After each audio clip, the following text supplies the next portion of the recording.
उनकी माता का नाम दुर्गा, नाम देखिए, उनकी अपनी माता का नाम दुर्गा।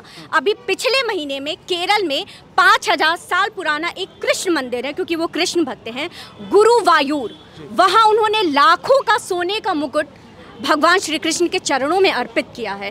तो वो किस सनातन के उन्मूलन की बात करते हैं, मुझे तो ये समझ में नहीं आ रहा। सभी घर जाकर के गूगल कीजिएगा और उनकी बहुत सारी इमेजेस मिलेगी आपको मंदिर में पुजारियों के साथ पूजा करते हुए।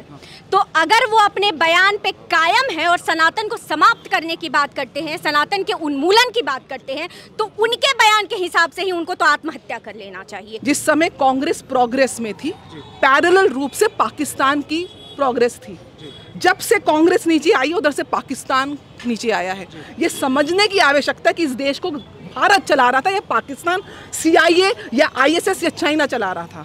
नमस्कार, मेरा नाम है अनुराग मिश्रा। फिलहाल हम नोएडा में हैं और बातचीत कर रहे हैं लोगों के साथ में इस विषय पर कि अभी हाल फिलहाल में जो मसला चल रहा है, उदयनिधि स्टालिन के द्वारा जो बयान दिया गया था सनातन धर्म को लेकर के, उसके बाद भारतीय जनता पार्टी ने इसको जिस तरीके से टेक ओवर किया और उसके बाद जो प्रधानमंत्री का इस पे एक बयान आ गया, जो बातचीत आ गई कि इसको हल्के में नहीं छोड़ना है, उस पर लोगों से राय जानने का प्रयास करते हैं। सबसे पहले मैम हमारे साथ हैं। मैम, किस तरीके से देखते हैं जो उदयनिधि का बयान आता है और उसके बाद भारतीय जनता पार्टी इस बात को उठाती है और इस तरीके से उठाती है, जो कह रहे हैं कि हिंदुओं के ऊपर इस तरीके से कहा जाना उचित नहीं है और हम इसको जाने नहीं देंगे? देखिए, विपक्ष की जो मानसिकता है, मोदी का विरोध करते करते ये सनातन का विरोध, जो इनका असली पहचान है, ये वहाँ पे आ चुकी है। हम जानते हैं सब हाइब्रिड ब्रीड है।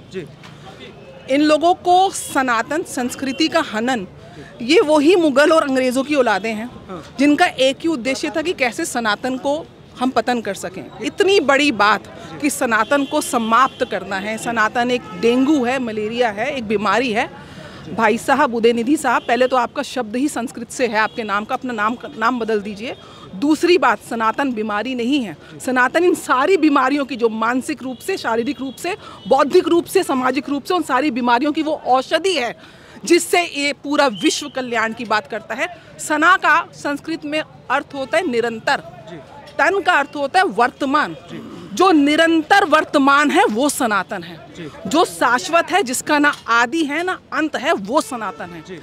आज ये जातियों का जो पूरा जो क्रोनोलॉजी दी है, ये अंग्रेजों ने, मुगलों ने दी है। शास्त्रों में जाति शब्द नहीं है, शास्त्रों में जो है गुण धर्म, उसके आधार पे वर्ण व्यवस्था है। वर्ण व्यवस्था जो आप कार्यशैली करते हैं या आपको जो दायित्व दिया जाता है, उसके आधार पर है।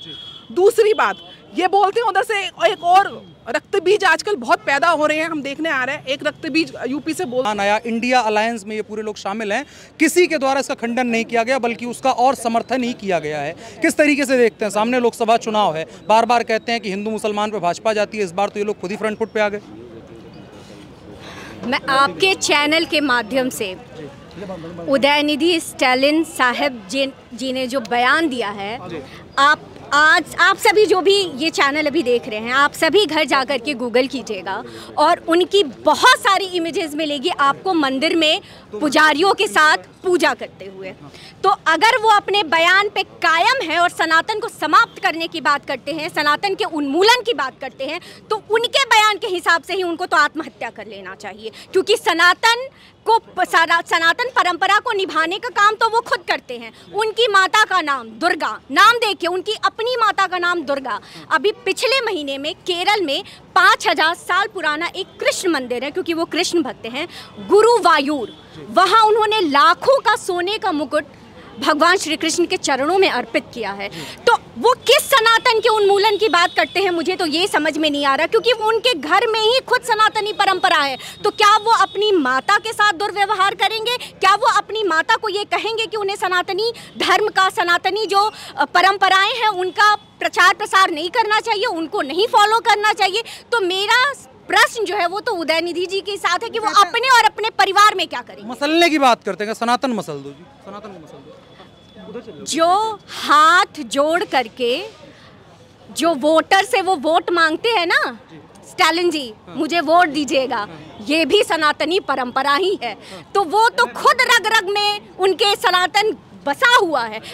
सनातन और किसी भी भारतीय को पृथक करना ये असंभव है। तो क्या वो, वही तो मैं बात कर रही हूँ, तो क्या वो अब वो मसलने का काम स्वयं से करेंगे, वो स्वयं से करें, एक बहुत अच्छा उदाहरण दे, बाद बाकी दुनिया उनके पीछे चलेगी, पर वो स्वयं पहले उदाहरण प्रस्तुत तो करें, पहले तो वो खुद उदाहरण बने। अभी ज़्यादा दूर नहीं जाऊंगी और एक बहुत छोटी सी बात कहूँगी। अभी जनवरी में तमिल में, मैं बिहार से हूँ मूल रूप से, तो मैं बिहारियों की बात मुझे जहाँ मौका मिलता है मैं ज़रूर करती हूँ। इसी जनवरी में तमिलनाडु में आपको अगर याद होगा तो बहुत सारे पूरे जनवरी से लेके अप्रैल तक मॉब में मजदूरों का पलायन हुआ था जो बिहार और यूपी के थे। कारण क्या था? हिंदी भाषी थे, उन्हें भगाया जा रहा था। क्या इस द्रविड़ मॉडल की बात करते हैं उदयनिधि स्टालिन? क्या उनके तत्व में ये है कि बस हम ही रहेंगे और बाकी जो है वो लोग नहीं रहेंगे? उन मजदूरों का ये कहना था कि 12-15 घंटे काम करा करके उन्हें जो पगार दिया जाता था वो सेम पगार जो वहाँ के स्थानीय मजदूर थे उन्हें सिर्फ 8 घंटे में दिया जाता था।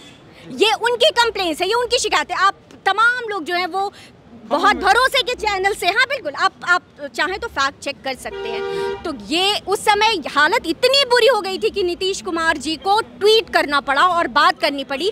4 सदस्यीय टीम बिहार से गई थी तमिलनाडु इसके जांच के लिए, और स्टालिन साहब, उदयनिधि जी के जो पिताजी हैं एम के स्टालिन जी, उनको बीच बचाव करना पड़ा था और आश्वासन देना पड़ा था नीतीश जी को कि ऐसी कोई बात नहीं है। तो ये तो है इनका तथाकथित द्रविड़ मॉडल। ये कुछ नहीं है, सिर्फ राजनीतिक शिगुफा है। ये लोग एक तरह से ध्रुवीकरण करने की कोशिश कर रहे हैं और एक स्टेप आगे बढ़ करके अब के उत्तर बनाम दक्षिण करने की कोशिश कर रहे हैं। क्या ये इनका कहीं स्टेबल होता है ये पूरा मामला, जो इनका कहने का प्रयास है कि सनातन को मसल देंगे, उसके जरिए पूरा कांग्रेस गठबंधन पूरा उनको बैक करने में लगा हुआ है? कोई इस बात को नहीं कह रहा कि नहीं हम इसके साथ स्टैंड नहीं करते हैं। किस तरीके से ये इस बयान के जरिए जो बार बार कहते थे हिंदू मुसलमान भाजपा वाले करते हैं, इस बार इसको अलग ढंग से पोलराइज करने का प्रयास किया जा रहा है? आपने बिल्कुल सही शब्द, अभी मैंने जैसे बोला, ये ध्रुवीकरण करने की ही राजनीति है।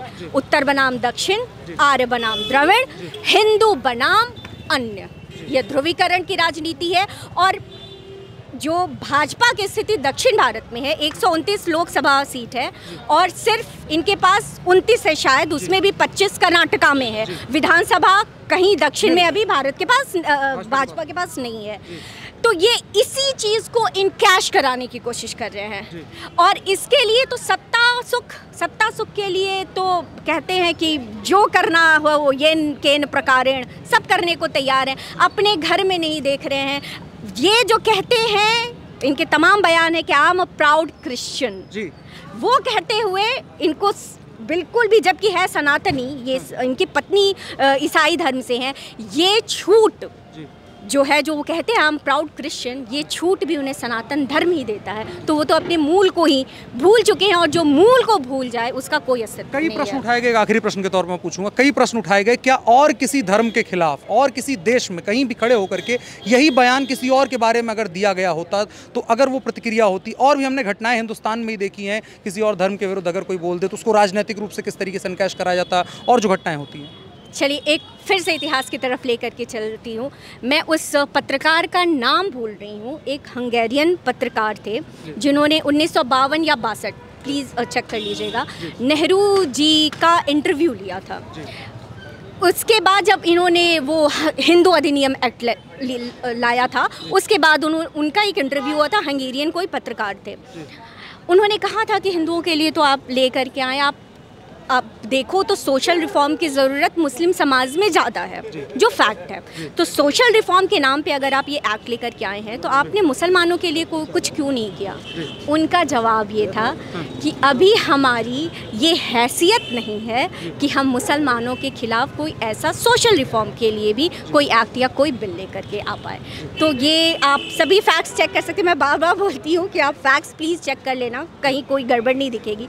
तो ये तो हालत है और यही तुष्टिकरण ध्रुवीकरण की राजनीति तब से चली आ रही है, अभी तक चलेगी और मुझे पता नहीं कि ये कब तक चलेगी। 24 में जनता क्या देख रही है? क्योंकि हिंदी में जब आएंगे, इधर जब आप आएंगे तो यहाँ की जनता को ज़्यादा बेहतर समझ में आता है कि भाई क्या कहा जा रहा है, क्या तो इस तरीके से सनातन को मसल देंगे। इसके बाद उत्तर प्रदेश, बिहार, मध्य प्रदेश, दिल्ली, ये क्या सोच रहा है, क्या सोचेगा?